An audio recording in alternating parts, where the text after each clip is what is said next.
अल्हम्दुलिल्लाहिल्लज़ी lump यत्तखिज़ वलदन वलम यकुन लहू शरीकुन fill मुल्क वलम यकुन लहू वलिय्युम मिनज़्ज़ुल्लि वकब्बिरहु तकबीरा। अशहदु अल्ला इलाहा इल्लल्लाहु वहदहु ला शरीका लह ला ज़िद्द लहू वला निद्द लहू वला मिस्ल लहू वला मिसाल लह व नशहदु अन्न सय्यदना व सनदना व नबियना व शफ़ीअना मुहम्मदन अब्दुहु व रसूलुहु सल्लल्लाहु अलैहि व अला आलिहि व अस्हाबिहि व बारक व सल्लम तस्लीमन कसीरन कसीरा। अम्मा बादु अऊज़ु बिल्लाहि मिनश शैतानिर रजीम बिस्मिल्लाहिर रहमानिर रहीम। वलक़द आतैना लुक़मानल हिकमता अनिश्कुर लिल्लाह वमन यश्कुर फ़इन्नमा यश्कुरु लिनफ़्सिहि वमन कफ़र फ़इन्नल्लाह गनिय्युन हमीद। वइज़ क़ाल लुक़मानु लिब्निही या बुनय्य ला तुश्रिक बिल्लाह इन्नश्शिर्क लज़ुल्मुन अज़ीम। सदक़ल्लाहुल अलियुल अज़ीम व बल्लगना रसूलुहुन नबियुल करीम व नहनु अला ज़ालिका लमिनश शाहिदीन वश्शाकिरीन वल्हम्दुलिल्लाहि रब्बिल आलमीन। अल्लाहुम्मा सल्लि अला मुहम्मदिन व अला आलि मुहम्मदिन कमा सल्लैता अला इब्राहीम व अला आलि इब्राहीम इन्नका हमीदुम मजीद। अल्लाहुम्मा बारिक अला मुहम्मदिन व अला आलि मुहम्मदिन कमा बारकता अला इब्राहीम व अला आलि इब्राहीम इन्नका हमीदुम मजीद। सारी तारीफ़ें अल्लाह के लिए, लातादाद बेहिसाब दरूद व सलाम अल्लाह के पाक नबी हज़रत मोहम्मद सल्लल्लाहु अलैहि वसल्लम। दिल की गहराइयों से दुआएं उन उलमा उन औलिया के लिए जिन्होंने अल्लाह का पूरा पूरा दीन हम तक पहुँचाया। अल्लाह पूरे पूरे दीन पर पूरा पूरा होकर हमें चलने की तौफीक नसीब फरमा। ज़ोर से आमीन कहें।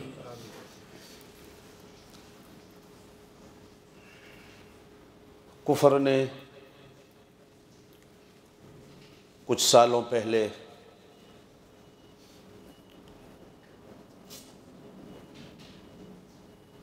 इंसानियत के ताजदार हज़रत मुहम्मदुर रसूलुल्लाह सल्लल्लाहु अलैहि वसल्लम को अपने गलीज़ और नापाक हाथों से अपने अपने अखबारात और रिसालों में कार्टून की शक्ल में बनाया और लोगों के सामने पेश किया। सारी दुनिया के बड़े छोटे मुत्तकी और गुनहगार मुसलमानों ने सारी दुनिया में इस पे एहतजाज किया।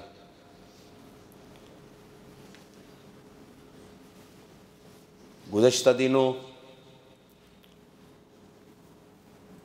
फ्रांस के शहर पेरिस में उस अखबार के एडिटर और कार्टून बनाने वालों के साथ साथ और भी कुछ लोगों को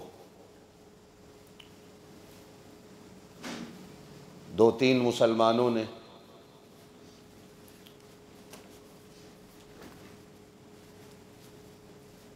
अपने ईमान और अपने महबूब सल्लल्लाहु अलैहि वसल्लम की मोहब्बत के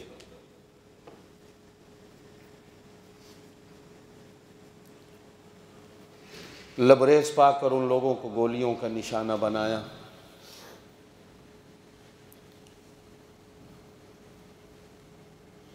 सारी दुनिया के मुसलमानों ने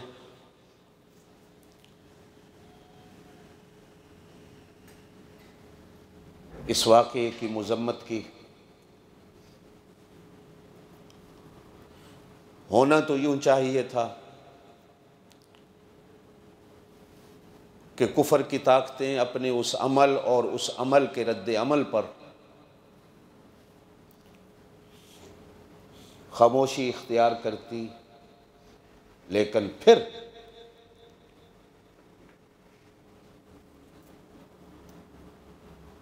हुजूर सल्लल्लाहु अलैहि वसल्लम के बनाए हुए आप सल्लल्लाहु अलैहि वसल्लम की ज़ात पर वो रकीक हमले जो कार्टून की सूरत में उस वक्त शाये किए थे, वो अब फिर दोबारा शाये किए। और शुनीद ये है कि वो अखबारात और रिसाले हमारे इस अमन वाले सुकून वाले हांगकांग में भी आ रहे हैं या आ चुके हैं, यानी दोबारा फिर एक शरारत की चिंगारी को उभारने की कोशिश की जा रही है, जिससे मालूम होता है कि दुनिया पूरी में शरारतें करने वाले कोई और लोग हैं और नाम बेचारे मुसलमानों का लग जाता। अब फिर इस अमल का रद्द अमल कुछ जुनूनी मुसलमान हुजूर सल्लल्लाहु अलैहि वसल्लम की मोहब्बत में मजबूर होकर कर बैठे, तो फिर क्या होगा?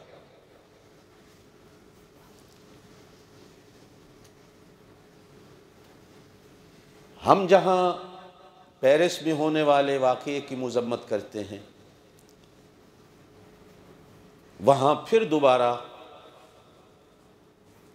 इन कार्टूनों के शाये होने की भी मज़म्मत करते हैं। हम अमन के ख़्वाह हैं, ख़ुद भी अमन से रहिए और दूसरे को भी अमन से जीने दें। मैं कितने दिनों से अपने जुमे के बयान में यही बात आप हज़रात के सामने रख रहा हूँ कि ईमान जहाँ और माने उलमा इसके हमारे सामने पेश करते हैं, वहाँ सबसे बड़ा माना ये है कि ईमान वाला ख़ुद भी अमन से रहता है और दूसरों को भी अमन देता। जो ईमान वाला अमन से नहीं रहता, उसका ईमान ख़तरे में होता, और जो ईमान वाला दूसरे को अमन नहीं देता, उसका ईमान भी ख़तरे में होता। ये दोनों चीज़ें ईमान वाले के लिए लाज़िम मलज़ूम हैं कि ख़ुद भी अमन से रहे और अल्लाह की मखलूक को भी अमन और मोहब्बत देता हुआ नज़र आए। मैं आप हज़रात की विसातत से हांगकांग हुकूमत को, बिलखुसूस चाइना की गवर्नमेंट को ये दरख्वास्त करना अपना हक समझता हूँ कि इस चमन की आबियारी में, जिसको हांगकांग कहते हैं, हमारा भी खून शामिल है। हमारे कुछ भाइयों ने, हमारे कुछ बुजुर्गों ने हांगकांग की बुनियादों में अपना खून दिया, यहाँ मेहनतें की हैं, इसको बनाने में हमारा भी हिस्सा है, और हम आज भी इसके अमन के लिए कोशां हैं। अपने खुतबात में, अपने वाज़ों में, अपनी तकरीरों में यहाँ के रहने वाले मुसलमानों को हांगकांग में अमन से रहने की तलकीन करते हैं। हमें इज़्ज़त मिलती है, हम इज़्ज़त देते हैं। हमें मोहब्बत मिलती है, हम मोहब्बत देते हैं। हमें इस मुल्क में ठंडी हवा मिलती है, हम ठंडी हवा देते हैं। हमसे लोग अच्छे सलूक से पेश आते हैं, हम लोगों के साथ अच्छे सलूक से पेश आते हैं। इस मुल्क ने हमें अमन दिया है, इस मुल्क ने हमें सुकून दिया है, इस मुल्क ने हमें छत दी है, ये मुल्क हमें तालीम देता है, ये मुल्क हमें सेहत देता है, ये मुल्क हमें वेलफेयर देता है, ये मुल्क हमें मोहब्बतें देता है। तो हम भी बदले में इस मुल्क को वही कुछ देना चाहते हैं जो ये मुल्क हमें देता है। हमारे जज्बात का, जिस तरह हम आपके जज्बात का ख्याल करते हैं, आप हमारे जज्बात का ख्याल करें। जिस तरह हम आपकी इबादत गाहों का ख्याल करते हैं, आप हमारी इबादत गाहों का ख्याल करें। जिस तरह हम आपके बच्चों का ख्याल करते हैं, आप हमारे बच्चों का ख्याल करें। जिस तरह हम आपकी फैक्ट्रियों का ख्याल करते हैं, आप हमारे ईमान की फैक्ट्रियों का ख्याल करें। जिस तरह हम आपके चौकों और चौराहों का ख्याल करते हैं, उसी तरह आप हमारे ईमान और इस्लाम के चौकों और चौराहों का ख्याल करें। ऐसा ना हो कि कोई सरफिरा मुसलमान यहाँ भी खड़ा हो जाए और इस मुल्क के अमन और सुकून को बर्बाद करने की कोशिश करे। हम नहीं चाहते। इसलिए ऐसी चीज़ों को इस मुल्क में रोका जाए, ऐसे अखबारात को, ऐसे रिसालों को इस मुल्क के अमन की खातिर ना आने दिया जाए, ताकि मुसलमानों के जज्बात फिर मजरू ना हो। मैं आप हजरात से भी चाहूँगा कि मेरी इन मारूज़ात पर आप हजरात दिल की गहराइयों से ख्याल करें। हम अमन के ख्वाह हैं, हम सुकून के मुतलाशी हैं, हम अमन देने वाले हैं, अमन लेने वाले हैं, मोहब्बतों को देने वाले हैं, मोहब्बतों को लेने वाले हैं। हम नहीं चाहते कि हमारी वजह से किसी मुल्क का, किसी महल्ले का, किसी शहर का, किसी कौम का सुकून ख़राब हो। ये चीज़ें हमारे जज्बात को उभारती हैं, हमें फसाद बपा करने पर मजबूर करती हैं। हमें मजबूर न किया जाए। उम्मीद है कि आप हजरात भी मेरी इस बात की तईद करेंगे और अगर अपनी तरफ से हो सके कोशिश करें कि इस मुल्क में रहने वाले लोगों को भी इस बात की तरफ तवज्जो दिलाएं, हुकूमतों को भी तवज्जो दिलाएं कि ये दुनिया में एक पुरअमन पुरसुकून शहर है, पुरसुकून मुल्क है। इसको सुकून से रहने दिया जाए, इस मुल्क के अमन को ख़राब ना किया जाए। हमें मोहब्बतें मिलती हैं, हम मोहब्बतों को देने को तैयार हैं। और रसूल की ज़ात जो है वो बहुत मावरा है, बड़ी ऊंची ज़ात है। ज़ात तो छोड़िए, हम नबी की जूती की तौहीन भी बर्दाश्त नहीं करते। जो मट्टी मेरे नबी की जूतों के नीचे आ जाए, हम उस मट्टी की तौहीन भी बर्दाश्त नहीं करते। जिस शहर में मेरा नबी पैदा हो, हम उस शहर की तौहीन भी बर्दाश्त नहीं करते।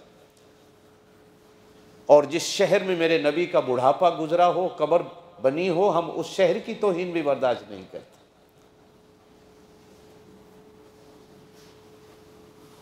इसलिए कि हमारे ईमान का महवर, हमारे ईमान का चांद और सूरज, हमारे ईमान की बुनियाद, इब्तिदा और इंतहा अल्लाह के नबी की ज़ात। बल्कि मैं अगर इससे भी आगे चलूं तो मेरा तो यूँ कहना है और ईमान है मेरे दोस्तों, आपका भी होगा और यकीनन होगा कि इस दुनिया की रंगो बहार ये मेरे नबी के जूतों के सदक़े है।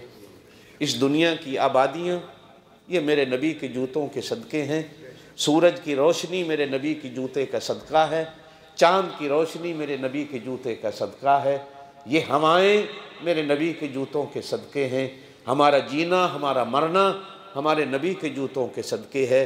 आपका भी, जो नहीं मानते उनका भी, ये बिल्डिंगें, ये कोठियाँ, ये रोड, ये सड़कें, ये मार्केटें उन्हीं के दम से हैं। उनकी इज्जत करना सीखो तो तुम इज्जत से जियोगे। अगर तुम उनकी तौहीन इसी तरह करते चले जाओगे तो फिर याद रखो, न बाजार रहेंगे, न मार्केटें रहेंगी, न बाग रहेंगे, न बहार रहेगी। हमारा ईमान ये है। हम ये नहीं कहते कि आप भी अपना ईमान यही बना लो, इसलिए कि आपकी अपनी सोच है, हमारी अपनी सोच है। आपका अपना अकीदा है, हमारा अपना अकीदा है। लेकिन इतना तो जरूर है कि आपके यहां भी इंसान की कुछ इज्जत होती है, इंसान का कोई वकार होता है। लेकिन जो मेराज है इंसानियत की, जो बुनियाद है इंसानियत की, जिस नबी की जात से इंसानियत चली और बनी, अगर उसका ही वकार आपके यहाँ न होगा तो इसका मतलब है कि आप झूठे हैं। आप झूठ बोलते हैं कि आपके यहाँ इंसानियत का कोई मकाम होता है। इंसानियत तो नबी के दम से, और हम मुसलमान बेहम्दिल्लाह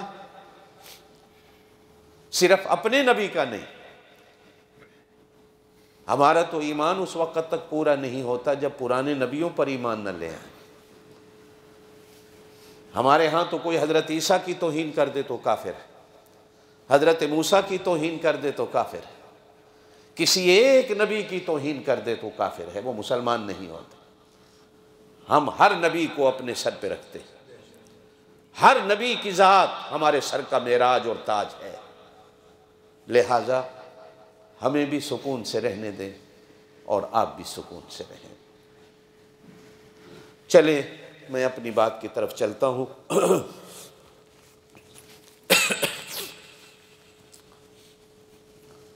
जो सबक, जो तालीम, जो नसीहतें, जो बातें, हुजूर सल्लल्लाहु अलैहि वसल्लम का फरमान है, अद्दीनुन नसीहा।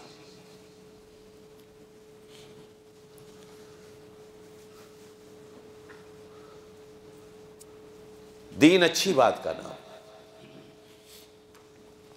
दीन नसीहत का नाम। किसी भी दीन ने कभी कोई बुरी बात नहीं सिखाई, हर दीन अच्छी बात करता, वो हजरत मूसा का दीन हो या हजरत ईसा का दीन।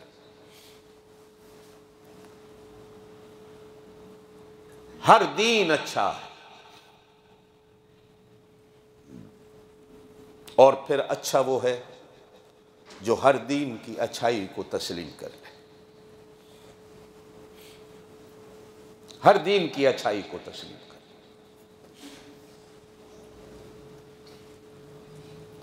आपका और मेरा दीन अच्छा है, हमारा अल्लाह, हमारा कुरान, हमारा नबी अच्छा। कहो बेशक, हम अच्छे क्यों नहीं? हम अच्छे क्यों?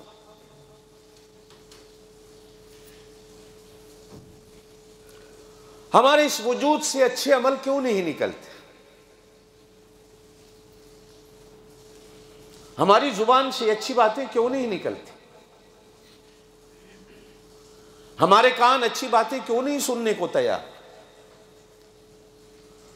हम अच्छे लोगों की महफलों में बैठने को क्यों नहीं तैयार होते? हम अच्छी बातें एक कान से सुनते हैं तो दूसरे से निकाल देते हैं, उन अच्छी बातों को पल्ले क्यों नहीं बांधते?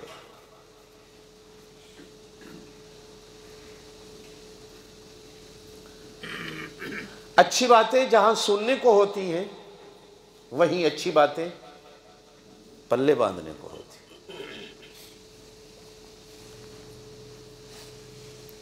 लुकमान हकीम की बातें आप हजरात के सामने मैं कर रहा था। कहते हैं कि बड़ों की बातें भी बड़ी होती हैं, अकल वालों की बातें हमारे अकल को झंझोड़ती। लुकमान हकीम की नसीहतों में अपने बेटे को एक नसीहत मिलती है कि बेटा, दुनिया के लिए इतनी ही मेहनत करना जितना दुनिया में रहना है, और आखिरत के लिए उतनी ही मेहनत करना जितना आखिरत में रहना।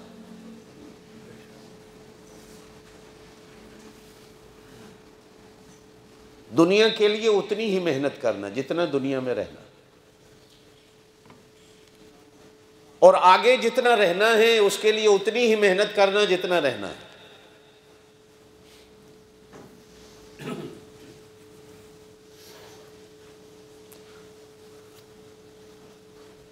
आप और मैं अद्दीन और नसीहा के तौर पर यह समझें कि हमने इस दुनिया में कितना रहना।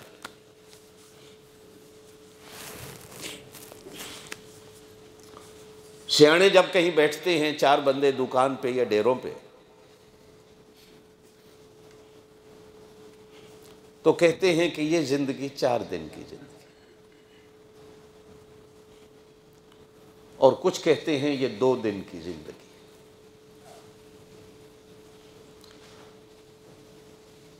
कुछ कहते हैं कि ये जिंदगी हवा का बगोला है।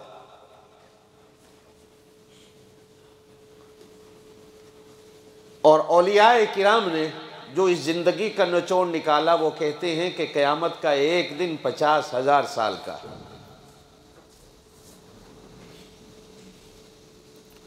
और अगर अल्लाह पाक किसी को ये दुनिया की जिंदगी 100 साल की दे दे,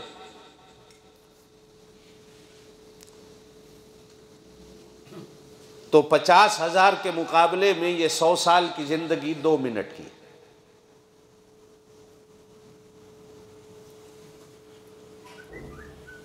और मैं इससे भी आगे चलूं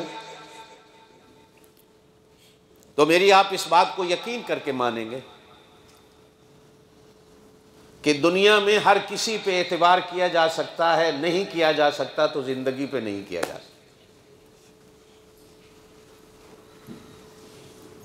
आप अपने बेवफा दोस्त पर 1 घंटे के लिए भी एतबार कर सकते हैं, झूठे बंदे पर भी कर सकते हैं।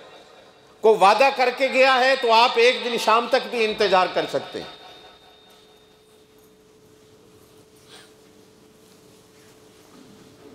अगर इस दुनिया में कोई बेयकीनी चीज है तो मेरा ख्याल है, और ये ख्याल भी मैं अपने दावे में सच्चा हूं कि मेरी बात सच्ची है। हो सकता है आपके पास कोई और चीज़ हो तो आप बता सकते हैं। मेरा ख्याल है जितनी बेयकीनी ज़िंदगी है, लोग कहते हैं कि हांगकांग का मौसम बेयकीना है, हांगकांग की मोहब्बतें बेयकीनी हैं, कोई पता नहीं रास्ते में जाओ तो बारिश शुरू हो जाए, नौकरी बेयकीनी है, कोई पता नहीं निकलो तो टूट जाए। मैं कहता हूं नहीं, इन पर फिर भी कहीं ना कहीं जाकर इंसान को यकीन करना पड़ता है। नहीं यकीन तो जिंदगी पे नहीं।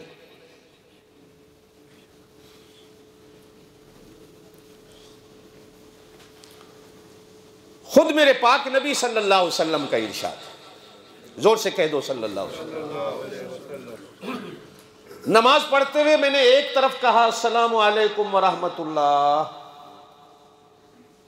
तो इस जिंदगी पर मुझे इतना भी यकीन नहीं कि इधर भी कहने देगी अस्सलामु अलैकुम व रहमतुल्लाह या नहीं कहने देगी। आपको है यकीन? बल्कि इससे भी आगे हदीस में फरमाया गया, मैंने पानी का घूंट मुंह में डाला, यहां आ गया, अब मुझे इतना भी यकीन नहीं ये नीचे भी चला जाएगा कि नहीं। मैंने खाने का लुकमा मुंह में डाला, वो यहां तक आ गया, वो मेरी जिंदगी का मालिक इस लुकमे को यहीं रोक ले, वो कादिर है। दुनिया का कोई डॉक्टर इसे नीचे नहीं जाने देगा अगर वो रोक ले,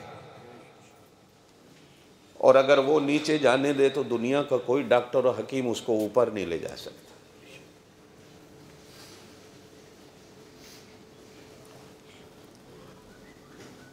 एक बूढ़ी अम्मा रोती हुई हजरत नूह अलैहिस्सलातु वस्सलाम के पास आई, आके कहने लगी, अल्लाह के नबी, मेरे बच्चे बड़ी जल्दी मर जाते हैं, कोई तावीज़ दो, कोई दुआ दो, इनकी ज़िंदगियाँ लंबी हो जाए। तो पूछा कितनी जल्दी मर जाते? कहा यही कोई 3000 साल 4000 साल मर जाते।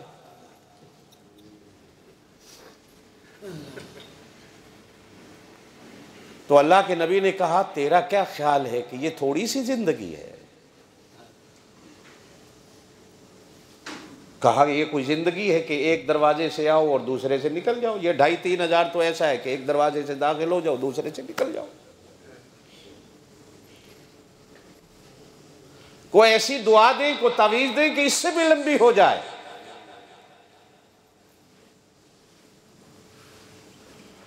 कहा एक उम्मत आएगी, उस उम्मत की उम्रें 50, 60, 70 साल होंगी। तू तो कहने आ गई है 3-4 हजार साल भी थोड़ी है। फिर उनका क्या होगा जिनकी इतनी उम्र होगी? तो बूढ़ी अम्मा नाक पे हाथ रख के कहती है, फिर वो बेचारे घर भी बनाएंगे? जिनकी 50, 60, 70 साल जिंदगी होगी, घर भी बनाएंगे?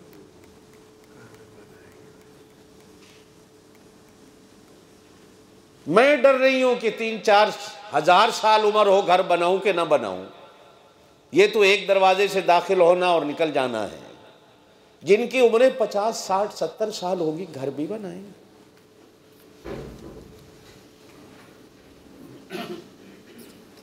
अब आगे तो अल्लाह जानता ना था। जो हमारी कोठियां हम बनाएंगे, उन्होंने क्या बनाई होंगी। जो मकान हम बनाएंगे, उन्होंने क्या बनाए होंगे। क्या वो घर भी बनाएंगे? हमारी जुबान में वो लोग जो होते हैं ना, जो हर वक्त अपना बिस्तरा साथ उठाए फिरते हैं, तंबू खैमे, आज भेड़ें बकरियां यहाँ चराई तो कल उधर चले गए, परसों आगे चले गए, चलते चलते सारी दुनिया घूम लेते हैं। आप लोग क्या कहते हैं उनको? खाना बदोश। खाना बदोश। खाना का क्या घर माना होता है? घर।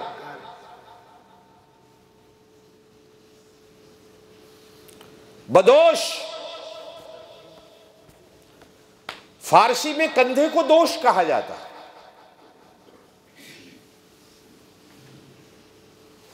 अरबी में मनकबैन कहा जाता है। हमारी जुबान में कंधे कहा जाता है। पश्तो में क्या कहते हैं? उगे उगे उगे उगा। यही सुनना चाहता हूं ना मैं जरा। उगे। हाँ,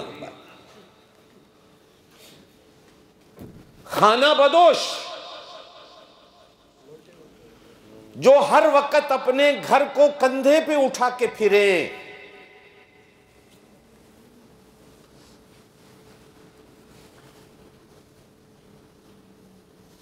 जो हर वक्त अपने घर को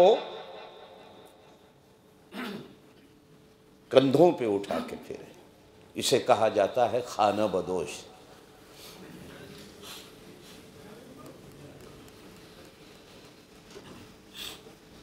हम थे तो खाना बदोश,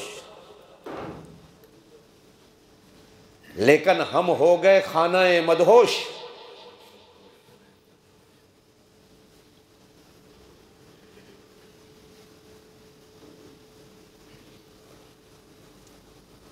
हुजूर सल्लल्लाहु अलैहि वसल्लम ने फरमाया, खाना बदोश का माना तुम मुसाफिर हो। और मुसाफिर जब सफर के लिए चलता है तो लंबा चौड़ा सामान नहीं उठाता।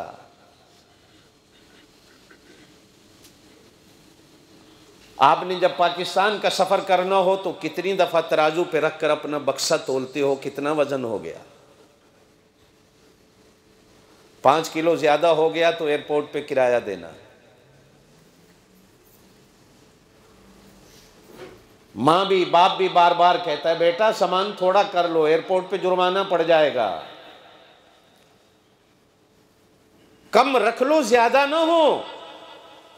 लेकिन अल्लाह की शान है, 40 साल हो गए आपको ढोटे ढोटे, कम नहीं हुआ, ज्यादा होता।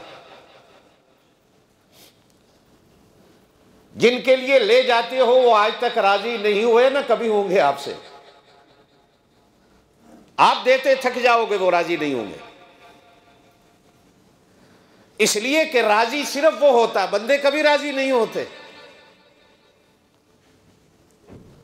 और उसको राजी करने में ना कपड़े ले जाने पड़ते हैं, वहां तो मसला आ गया, कपड़े ना भी हो, नंगे हो तो बैठ के नमाज पढ़ लो, वो राजी हो जाएगा।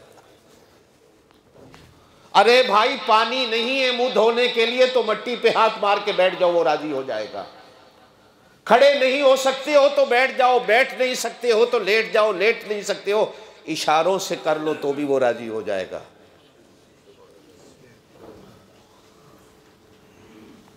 हम कितने नादान हैं कि जो हमें राजी करने के बहाने ढूंढता है उसको तो हमने नाराज कर दिया, जो हमसे कभी राजी नहीं हो सकते हम उनको राजी करने में लगे हुए हैं।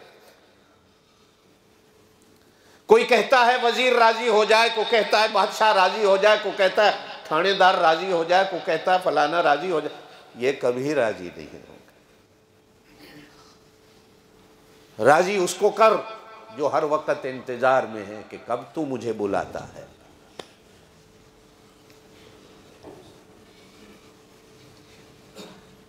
हम मुसाफिर थे और हमें मुसाफिर पैदा किया गया, हमें मुसाफिर बनाया गया। आपका और मेरा ये ईमान है कि हम में से कोई भी यहां रहने नहीं आया। जब रहने नहीं आया तो हम मुसाफिर।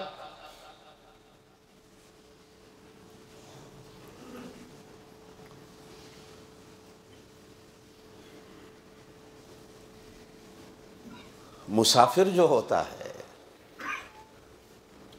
वो तो बिल्डिंगें नहीं बनाता,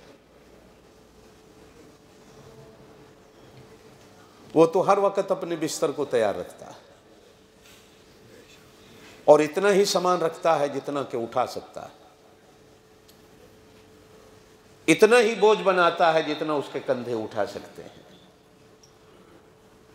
कहा कि इस दुनिया में जितना जीना है उतनी मेहनत कर, और आगे जितना रहना है उसकी उतनी मेहनत कर। बेशक किताबों में लिखा गया कि आदम अलैहिस्सलातु वस्सलाम को 10,000 साल हो गए, लेकिन उलमा की तहकीक यह है कि लाखों साल हो गए। लोग कहते हैं कि इस दुनिया को बने 10,000 साल हुए होंगे, लेकिन कुछ जानवर निकाल लिए हैं कि जिनकी हड्डियां ये 70 लाख के पत्नी कितने मिलियन साल पुरानी है। ये हैरानगी होती है कि जानवर की हड्डियां तो मिलियन साल पुरानी है, लेकिन जहान को बने में 10,000 साल हो गए। अगर दुनिया नहीं थी तो ये जानवर कहां थे? जिससे मालूम होता लाखों साल गुजर गए और आदम अलैहिस्सलातु वस्सलाम आज तक लाखों साल पहले के कब्र में पड़े हैं। अगला जहान इतना बड़ा है। 3 जहान बनाए हैं अल्लाह ने हमारे लिए। एक जहान को जहान दुनिया कहा जाता है, जो ये है आलम दुनिया जिसको कहते हैं, ये बड़ा छोटा सा है। इस जहान की मिसाल इतनी है कि आते हुए अजान, जाते हुए नमाज। आते हुए अजान, जाते हुए नमाज, बस इतनी ही देर आए थे फिर चले गए। हम आते हैं तो कान में अजान कही जाती है, जाएंगे तो हमारी उस अजान की नमाज होगी। अजान और नमाज के दरमियान में कितना वक्फा है? किसी नमाज में 10 मिनट का मिलता है, किसी में 15 मिनट का मिलता है, और मगरिब की नमाज में तो हमें 2 मिनट का वक्फा भी नहीं मिलता। ये तो अच्छे हैं बेचारे मक्के मदीने वाले जो 5-10 मिनट का वक्फा दे देते हैं। हम पाकिस्तान हिंदुस्तान वाले तो मगरिब की अजान के बाद नमाज का वक्फा ही नहीं देते। आते हुए अजान, जाते हुए नमाज, बस इतनी ही देर आए थे फिर चले गए। ये आलम दुनिया है। एक आलम बरज़ख है जो कब्र का जहान जिसे कहा जाता है। वो आलम बरज़ख, वो न 10 साल, न 20 साल, न 50 साल, न 100 साल, न 10 मिनट न 15 मिनट। हाँ, कुछ लोगों के लिए होगा। जब कयामत का सूर फूंका जाएगा, बाजार बरपा होंगे, दुकानें खुली होंगी। हुजूर ने फरमाया कपड़ा नापने वाला गज हाथ में लेके कपड़ा नाप रहा होगा, सब्जी बेचने वाला तराजू में सब्जी डाल के बेच के पैसे ले रहा होगा, जेब में हाथ डाल रहा होगा कि सूर फूंका जाएगा, एक जलजला कायम होगा। इत्तकू रब्बकुम इन्न ज़लज़लतस्साअति शैउन अज़ीम। एक जलजला आएगा, तहबाला नीचे का ऊपर, ऊपर का नीचे करके रख दिया जाएगा। इज़ा ज़ुलज़िलतिल अर्ज़ु ज़िलज़ालहा व अख़रजतिल अर्ज़ु अस्क़ालहा व क़ालल इंसानु मा लहा। तराजू हाथ में लेके तोलने वाला कहेगा है ये क्या हो गया। वक़ालल इंसानु मा लहा, ये क्या हो गया। यौमइज़िन तुहद्दिसु अख़बारहा बिअन्न रब्बका औहा लहा यौमइज़िन यस्दुरुन्नासु अश्ताता लियुरौ अमालहुम फमन यअमल मिस्क़ाल ज़र्रतिन खैरन यरा व मन यअमल मिस्क़ाल ज़र्रतिन शर्रन यरा। कईयों को लाखों साल गुजर गए। आप अपने दादा बाप पर दादा को देख लें, हजारों साल गुजर गए। वो भी एक आलम है, वो भी एक जहान है। ये मत सोचिए कि कब्र में रख के चले आएंगे तो हम सो जाएंगे। नहीं मेरे दोस्तों, एक जहान है वो।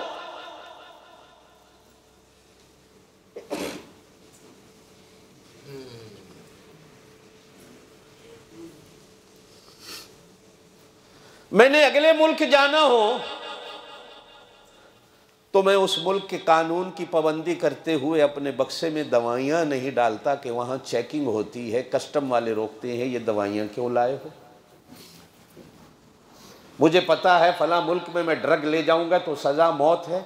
मैं बार बार अपने बक्से को खोल के देखता हूँ कोई ख़तरनाक चीज़ तो नहीं डाली। एयरपोर्ट पर मुझे कोई मिठाइयों का डब्बा देने लगता है कि उस मुल्क में फलाना बंदा तेरे से लेने आएगा, कभी नहीं लेना। क्या पता उस मिठाई के अंदर उसने ड्रग डाली हो, आगे आप जाके फंस जाएं।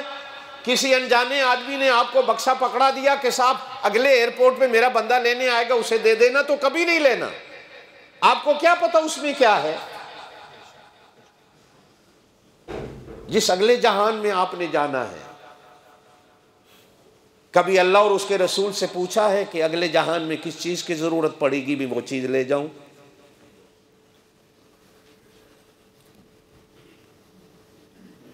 फिर एक और जहान आएगा जिसको आलम महशर कहा जाता है। जब हम उठेंगे, जब 50,000 साल का एक दिन होगा, वो एक आलम होगा। उस आलम में हमें किस चीज की जरूरत पड़ेगी।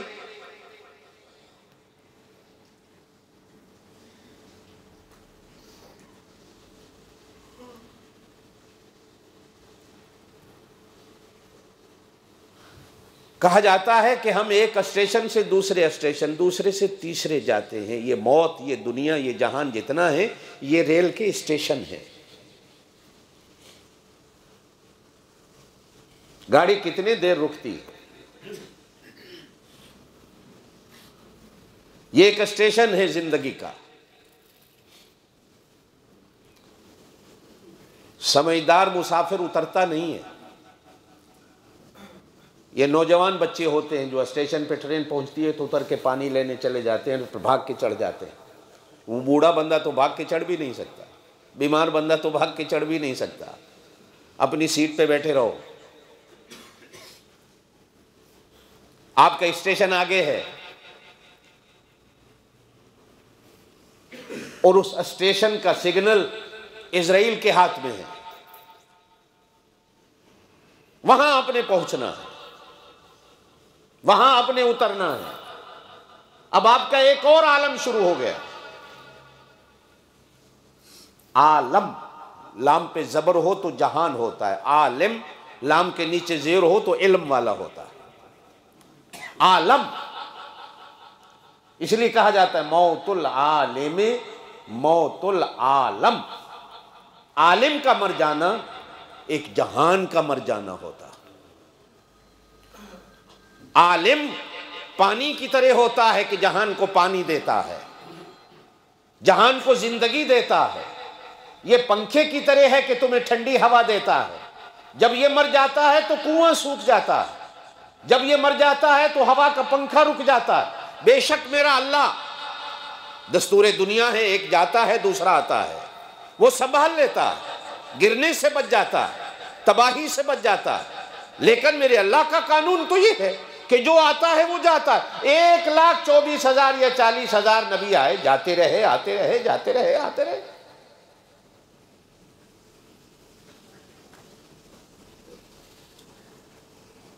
अगले जहान के लिए इतनी मेहनत कर जितना अगले जहान में रहना।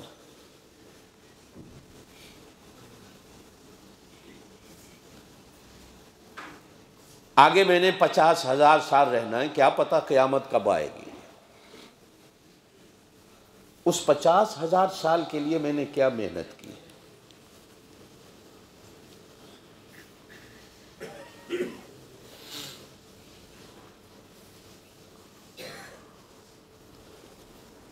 हुजूर सल्लल्लाहु अलैहि वसल्लम ने फरमाया, मेहनत की चीजें भी सुन लो। दुआ किया करो कि अल्लाह ईमान साथ ले जाओ। आमीन।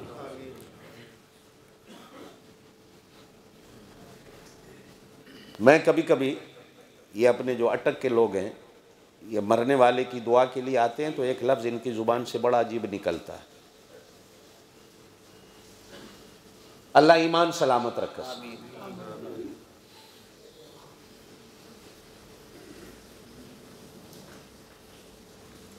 कभी कभी सीधे साधे आदमी की ज़ुबान से भी, ये ज़रूरी नहीं होता कि अच्छी बातें आलिम करते हैं, कभी कभी ला इल्म आदमी से भी अल्लाह पाक ज़ुबान से ऐसी बात निकाल देता है जो मोतियों के तोल के बराबर होती है।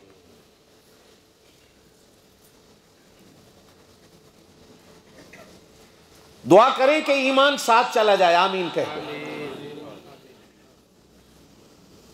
ये कब्र में ईमान काम आता है। अब कहेंगे कि साहब कैसे आता है। हुजूर सल्लल्लाहु अलैहि वसल्लम ने खुद फरमाया कि मैं जब मेराज की रात मूसा अलैहिस्सलाम की कब्र के पास से गुजरी मेरी सवारी, तो मैंने देखा मूसा कब्र में खड़े नमाज पढ़ रहे थे। अब मैं कहूं तो गलत होगा, आप कहें तो गलत होगा, नबी जो बात करे वो तो गलत नहीं होती।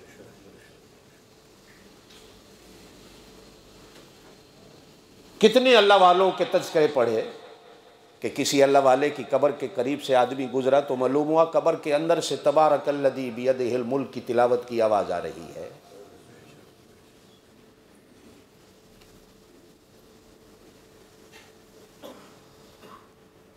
कितने लोग ऐसे भी गुजरे कि जिनकी कब्रों से कुरान की तिलावत की आवाजें आती हैं।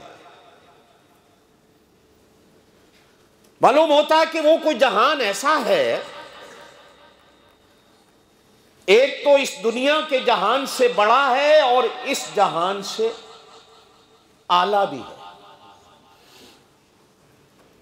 मेरे पाक नबी सल्लल्लाहु अलैहि वसल्लम ने फरमाया, ये कब्र या तो जन्नत के बागों में से एक बाग है, आमीन कह, आमीन, या जहन्नम के गढ़ों में से एक गढ़ा है। इसको मैंने बनाना है, इसको जन्नत का टुकड़ा मैंने बनाना है,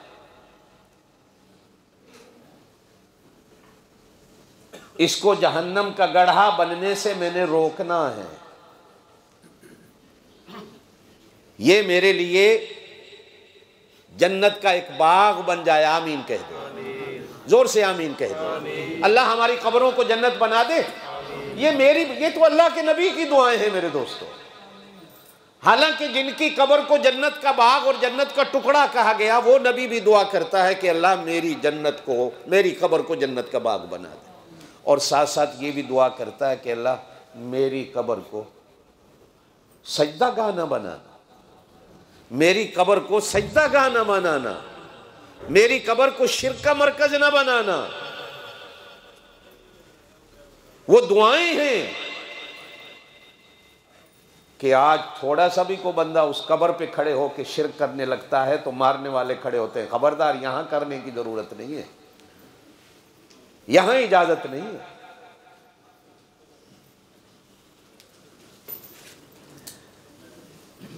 और फिर ये भी आप जानते हैं कि जन्नत भी तो एक जहान है।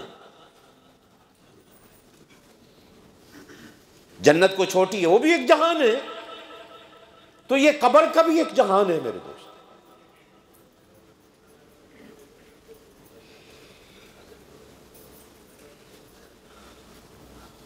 अल्लाह, इसके लिए इतनी मेहनत कर जितना तूने इसमें रहना है, उसके लिए उतनी मेहनत कर जितना तूने उसमें रहना है।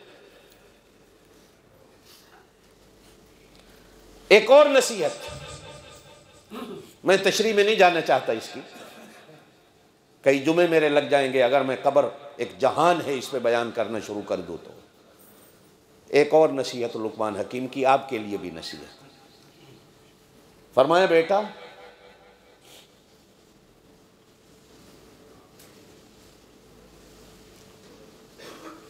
गुनाह करने की अपने अंदर फिर ताकत इतनी डाल लियो कि उसका अजाब सहने की भी तेरे अंदर ताकत हो।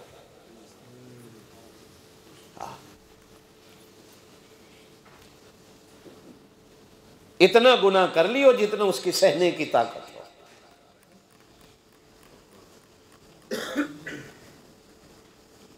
जब सहने की ताकत ही नहीं,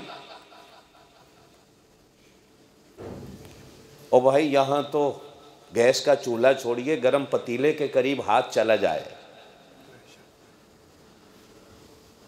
तो हमारे हाथ जल जाते हैं। जहन्नम की आग कितनी तेज होगी।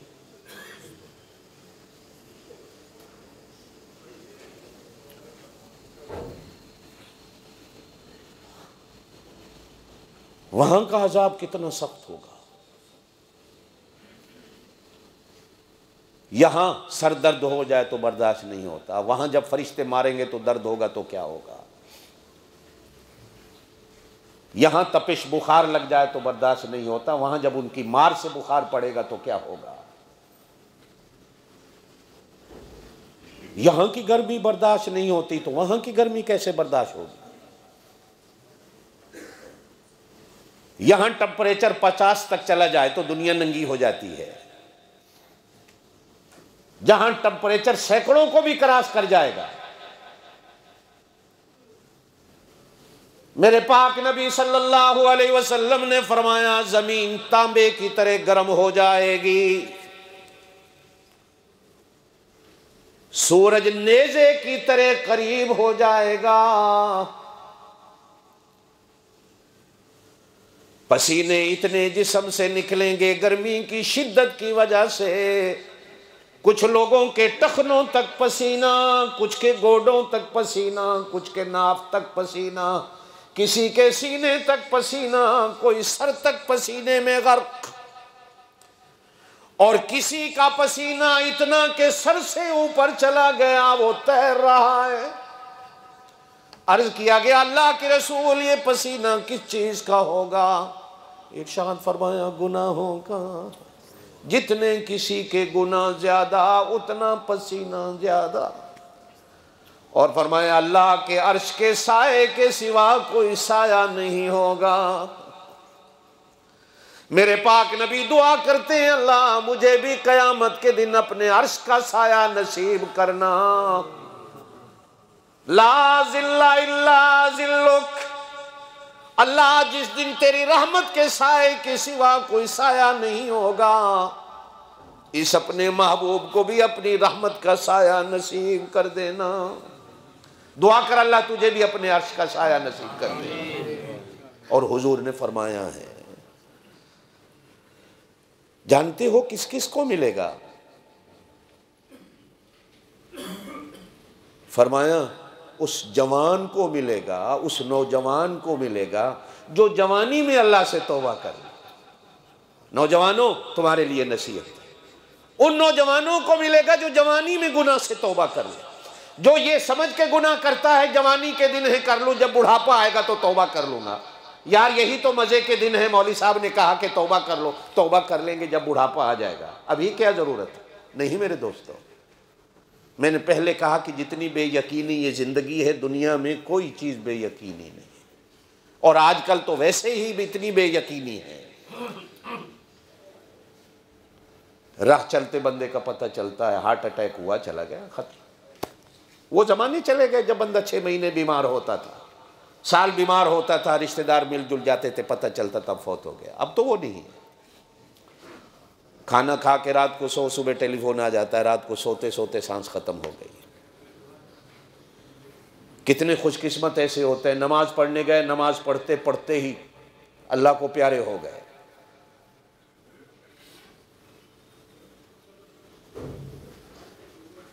जवानी में जो तौबा कर ले, अल्लाह क़यामत के दिन अपनी अर्श का साया नसीब।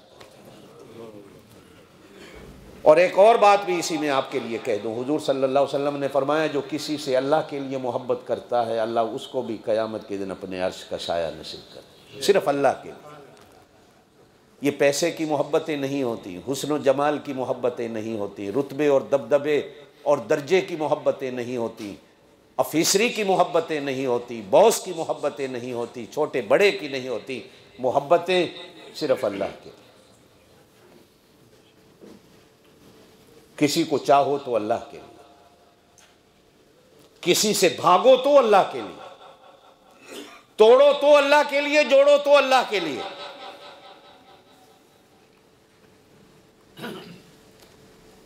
मोहब्बत का एक पैमाना मेरे पाक नबी सल्लल्लाहु अलैहि वसल्लम ने दिया।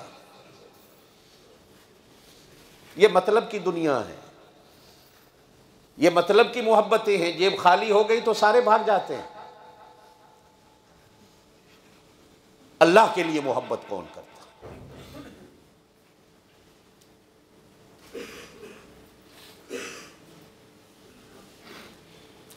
माँ बाप से भी मोहब्बत इसलिए की जाती है कि अल्लाह रसूल का हुक्म है। बड़ों से मोहब्बत इसीलिए की जाती है कि अल्लाह रसूल का हुक्म है। जब उनके हुक्म की ताबेदारी होती है तो ये मोहब्बत भी उन्हीं की बन जाती है।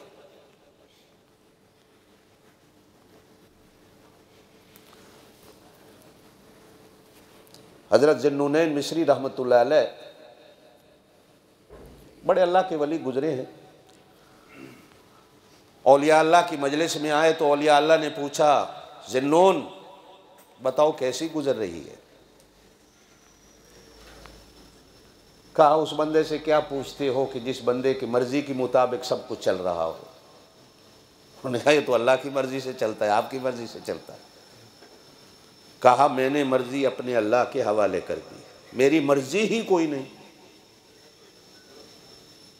मेरी रजा ही कोई नहीं, मेरी चाहत ही कोई नहीं, मेरी तलब ही कोई नहीं। मैंने अपनी तलब चाहत सब कुछ अल्लाह के हवाले कर दी। जब मैंने उसके हवाले कर दी है तो दुनिया में जो कुछ हो रहा है ये मेरी रजा से हो रहा है। ऐसे हो जाओ,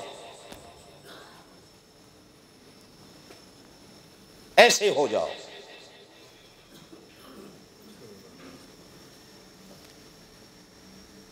हर काम में अल्लाह की रजा चाहो। जब अल्लाह की रजा चाहोगे तो हर काम तुम्हारा अल्लाह के लिए होगा।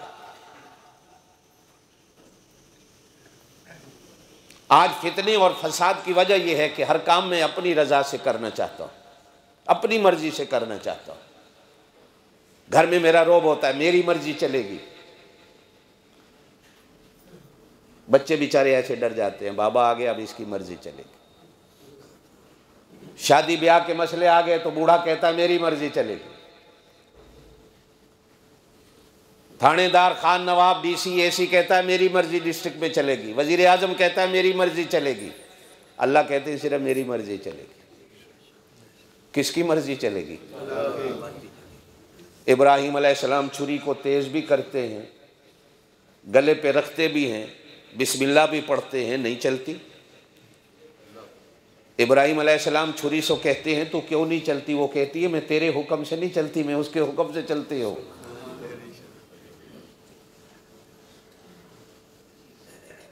यूसुफ अलैहिस्सलाम को भाई कुएं में डालते हैं, उनकी मर्जी ये है कि ये कुएं में गिर के मर जाए। अल्लाह की मर्जी ये है कि कुएं से बचाकर मिस्र के तख्त पे बिठाना है। अभी गिरे नहीं, जिब्रील झोली पहले फैला के कुएं में खड़ा है। यूसुफ मेरी गोद में आ जाओ। आप कौन? कहा जिब्रील। आप कैसे आ गए? कहा अल्लाह ने कहा है बचाना है। आपकी मर्जी हो तो सर्दी ना हो, आपकी मर्जी हो तो गर्मी ना हो। बोलो मर्जी किसकी चलती है? मर्जी किसकी चलती है? बाबा अपनी मर्जी अल्लाह के हवाले करो। जब अल्लाह के हवाले मर्जी को कर दोगे तो सारे काम होते रहेंगे। मैं चाहता हूं मेरी मर्जी हो। तो लुकमान हकीम कहते हैं बेटा गुनाह करना है ना तो फिर अपने अंदर इतनी ताकत पैदा कर कि उसका अजाब सहने की भी ताकत तेरे अंदर आ जाए। और उसका अजाब इन अजाबी लशदीद,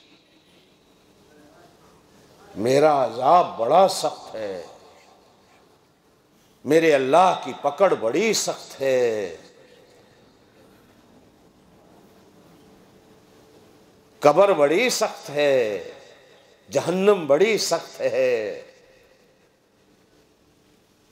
ये दुनिया भी बड़ी सख्त है। दुआ कर अल्लाह पाक इसको नरम कर दे। तो कहा बेटा जितना इस दुनिया में रहना है ना उसके लिए इसकी मेहनत कर, जितना अगले जहान रहना है उतना उसके लिए मेहनत कर। और याद रख उतना ही गुनाह कर जितना उसका अजाब सहने की ताकत। जब आपके और मेरे अंदर उसका अजाब सहने की ताकत नहीं, दुआ करो अल्लाह अपने अजाब से बचा ले, अल्लाह अपनी पकड़ से बचा ले। वो पकड़ने पे आता है, ना नबियों को देखता है ना वलियों को देखता है। वो नबियों की बीवियों को पकड़ लेता है, नबी के बाप को पकड़ लेता है, नबी के बेटे को पकड़ लेता है, नबी के चाचे को पकड़ लेता है। जब वो पकड़ता है तो फिर नबी भी नहीं छुड़ा सकते। ये मुशरिकीन की बातें हैं कि खुदा का पकड़ा छुड़ा ले, मोहम्मद का पकड़ा छुड़ा कोई नहीं सकता। अल्लाह ने अपने नबी के चाचे को पकड़ा है, नबी के चाचे को पकड़ा है, इब्राहिम जैसे खलील के बाप को पकड़ा है, नूह जैसे नबी के बेटे को पकड़ा है, लूत जैसे नबी की बीवी को पकड़ा है। छुड़ा कोई नहीं सकता। ये अकीदे गलत हैं जो कुरान और सुन्नत के खिलाफ हैं। अकीदा बनाओ अल्लाह की पकड़ से कोई नहीं छोड़ा सकता।